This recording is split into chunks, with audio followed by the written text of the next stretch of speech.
Why do drug dealers go to prison while white-collar criminals, even those who admit to laundering drug money, get off with a fine and a slap on the wrist? Why wasn't a single senior banker prosecuted for their role in the financial crash? Why is it always one rule for the elite and a different rule for everyone else?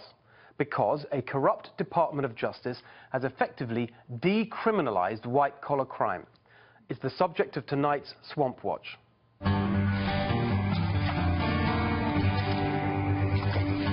The 2008 financial crash was the biggest economic disaster in modern history, causing years of pain for millions of working Americans, not to mention hundreds of billions of dollars in taxpayer bailouts for the big banks.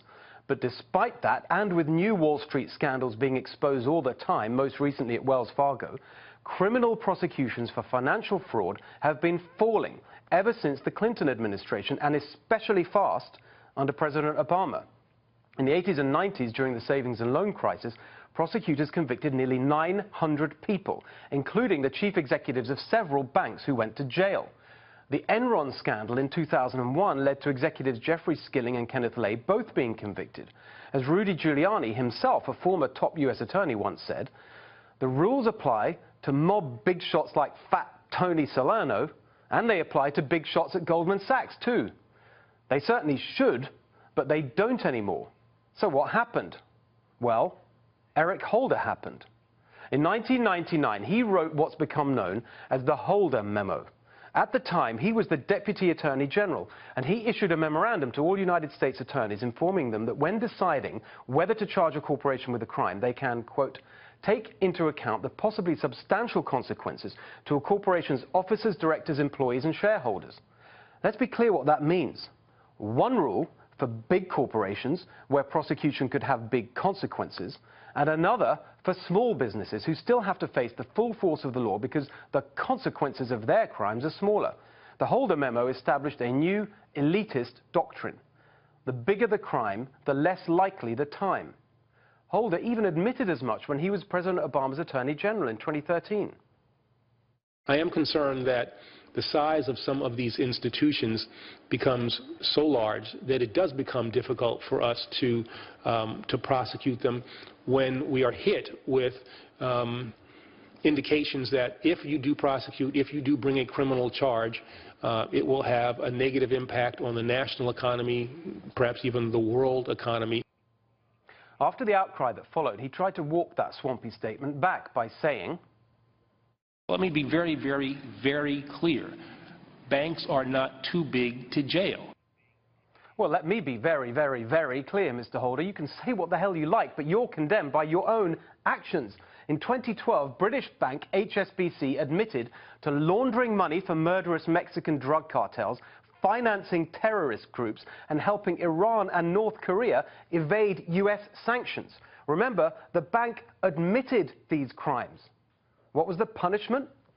CEO Stuart Gulliver agreed to say he was sorry. In fact, he was profoundly sorry.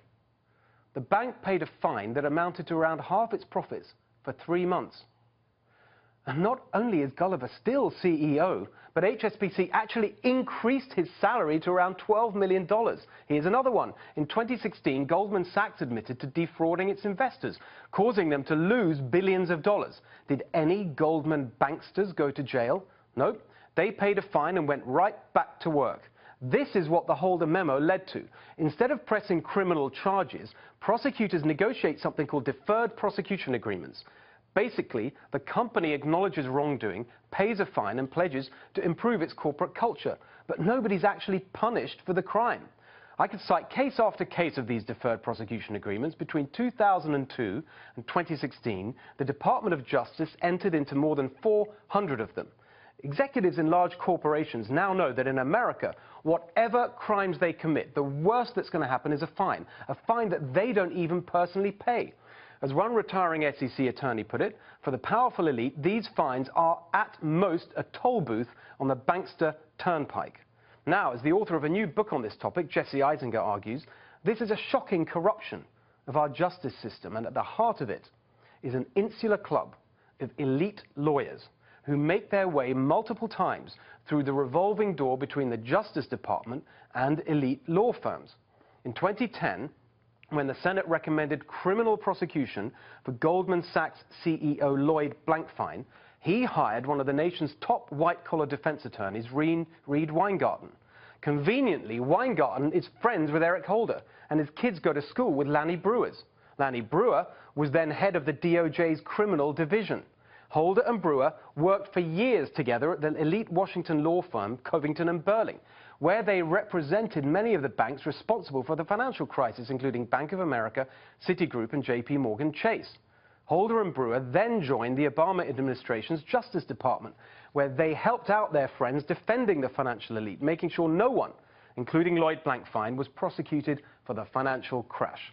Now they're out of government and back at Covington & Burling, back representing big corporations. Except, did they ever stop representing big corporations? Covington & Burling's millions in political donations, over two-thirds of which went to Democrats in 2016, just add to the stench of corruption attached to this swampy firm. Lawyers are supposed to represent justice.